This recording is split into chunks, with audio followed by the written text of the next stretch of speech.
이 도널드 트럼프 미국 대통령 당선인은 이 취임 전부터 이미 전 세계에 이 트럼프 스톰을 일으키고 있습니다.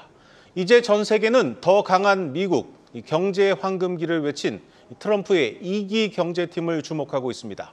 증권부 조현 기자와 함께 살펴보겠습니다. 조 기자, 내일 새벽 2시면 이 트럼프의 공식 임기가 시작이 되는데 이 가장 주목되는 건 역시 트럼프 당선인이 이 취임 첫날 서명할 행정 명령들 아니겠습니까? 그렇습니다. 충격과 공포라는 수식어가 붙고 있는데요. 적어도 100건 이상의 메가 법안이 의회를 거치지 않고 즉각 효력을 낼 수 있는 행정 명령에 담길 예정입니다. 그야말로 정책 변화 속도전을 예고한 것입니다. 오늘 밤 열리는 취임 일정에서는 트럼프 당선인은 취임 연설 직후에 기록적인 수의문서, 그러니까 행정 명령에 서명할 예정인데요. 여기에 행정 명령 1호로는 바로 불법 이민자 차단 조치가 가장 유력해 보입니다. 네. 그리고 바이든 대통령이 퇴임 직전에 서명한 석유 시추 규제 관련 행정명령도 즉시 철회될 것으로 보이는데요. 이는 대서양과 태평양 그리고 멕시코만에서 신규 원유와 가스 시추를 금지하는 조치를 즉각적으로 뒤집는 겁니다. 네. 그러니까 화석 같은 전통 에너지를 다시 살리겠다라고 보여지죠. 그리고 세계가 주목하는 것은 바로 이 관세 부과 여부일 겁니다. 선거 과정에서 계속 줄곧 주창해온 이 10에서 최대 20%의 보편적인 관세, 그리고 중국에 대한 60%, 멕시코와 캐나다 제품에 대해서 25% 관세 부과가 첫날부터 시행될지 아니면 점진적으로 시행될지 또는 무역 협상용으로 남겨둘지 트럼프 행보에 좀 긴장하는 중입니다. 네, 전 세계가 걱정하는 관세를 두고 트럼프는 가장 아름다운 단어라고 표현을 했습니다. 이 트럼프 2기 경제팀의 수장인 재무장관 역시 이 관세로 불공정한 무역 관행을 바로잡겠다 이렇게 말을 했습니다. 네. 이 스콧 베센트 재무장관 지명자부터 좀 살펴를 보죠. 이 어떤 사람입니까? 그러니까 트럼프 2기 경제팀이 아마 컨트롤 타워 역할을 하게 될 겁니다. 스콧 베센트 헤지펀드 매니저 출신인데요. 조지 소로스와 함께 일을 했습니다. 그래서 소로스 펀드에서 CIO 역할을 했었고요. 이후 자신의 헤지펀드인 퀴스퀘어 그룹을 창업했습니다. 먼저 트럼프 2기 내각 전체적으로 평가를 해본다면 1기보다 더 세지고 독해졌습니다. 그러니까 트럼프와 정책 결을 같이 하는 사람, 어젠더에 대해서 로열티, 충성도가 검증되어 있어서 저 일관성 있게 정책을 추진할 수 있는 사람들로만 구성이 됐는데요. 네.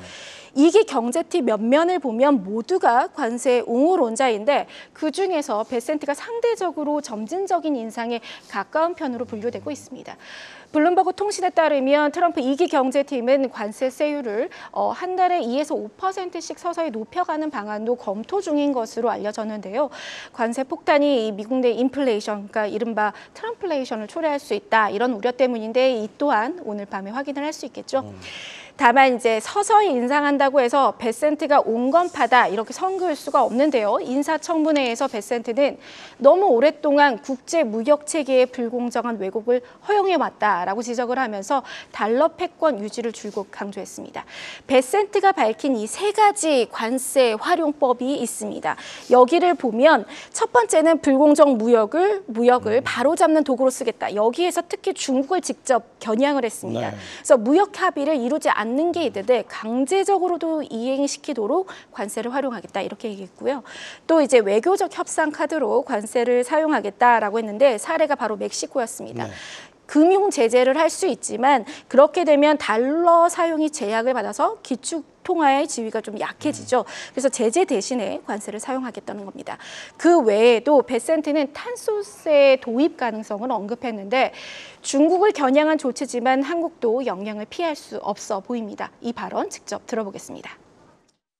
President Trump hasn't taken office yet, but if confirmed, I look forward to working with him on various strategies, some that could be specifically aimed toward carbon, as you say, others that could be aimed toward unfair trade practices, unfair financing. I believe that they will increase real wages and lower inflation closer to the Federal Reserve's 2% target.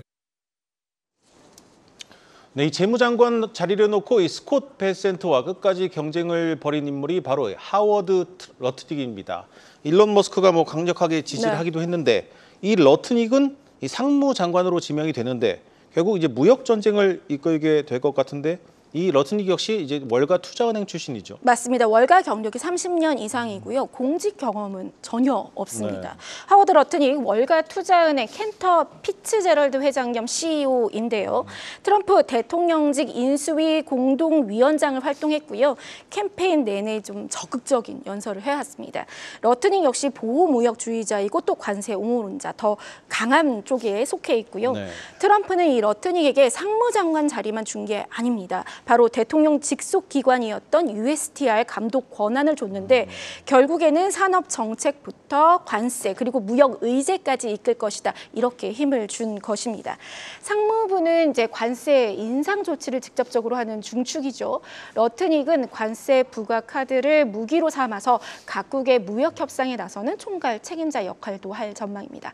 러트닉은 미국은 소득세가 없고 관세뿐이었던 125년 전에 훨씬 더 위대했다라고 강조하면서 미국 우선주의 또 제조업 부활을 강조했습니다. 그리고 러트닉과 또 함께 무역 협상을 이끌 사람 바로 제이미슨 그리어 USTR 대표입니다. 그리어는 이 트럼프 1기 당시에 USTR 수석 보좌관을 했었습니다. 네. 당시 이 로버트 라이트하이저 USTR 대표였죠. 그의 비서실장 역할을 했었는데 당시에 이 대중국 무역 협정에도 깊이 관여를 했고 또 우리 한미 FTA에서도 미국 교체 수석으로 활약하기도 했습니다. 네. 대표적인 마가 신봉자로 알려져 있고 패권 전쟁을 이끌 것이다. 이렇게 평가받고 있습니다.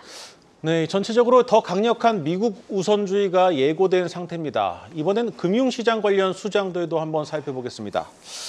일단 이 제롬 파월 미 연준 의장은 아직 임기가 남아 있고 네. 그런데 이제 증권거래위원회 SEC 같은 경우에는 이 게리 겐슬러 위원장이 물러나지 않았습니까? 그렇습니다. 차기 SEC 위원장으로는 대표적인 규제 완화론자이자 또 친가상자산파인 폴 애키스 전 SEC 위원이 지명되는데요. 물론 상원의 승인이 남아 있습니다만 지명 소식만으로 비트코인 가격이 급등하기도 했죠. 네. 애키스는 이제 혁신을 지지하고 또 과도한 규제보다는 자율 규제를 선호하는 인물입니다. 트럼프는 이 애키스를 지명하면서 위대한 미국을 재건하는데 가상자산을 비롯 여러 혁신이 어느 때보다 중요하다는 사실을 알고 있는 인물이다. 이렇게 설명을 하기도 했습니다.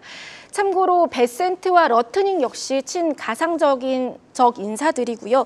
오늘 다루지는 않았지만 일론 머스크도 정보효율부 수장을 그리고 암호화폐와 AI 차르 자리에 페이팔 출신의 데이비드 섹스가 임명되는 등 가상자산 관련 변곡점이 만들어지는 모습이죠. 그래서 이 취임 첫날 행정명령에 비트코인이 전략적 준비 자산으로 채택될지도 주목받고 있습니다. 그리고 시장에서는 비트코인과 이더리움에 제한됐던 가상자산 현물 ETF가 보다 확장될 것이다. 이런 전망이 나오고 있습니다.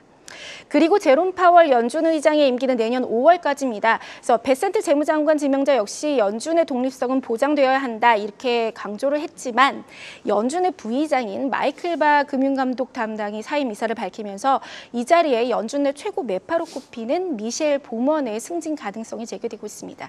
그래서 일각에서는 트럼프가 파월 의장의 레임덕을 유도하려는 움직임을 보일 수도 있다 이런 관측이 나오고 있습니다. 네, 잘 들었습니다. 증권부 조현 기자였습니다.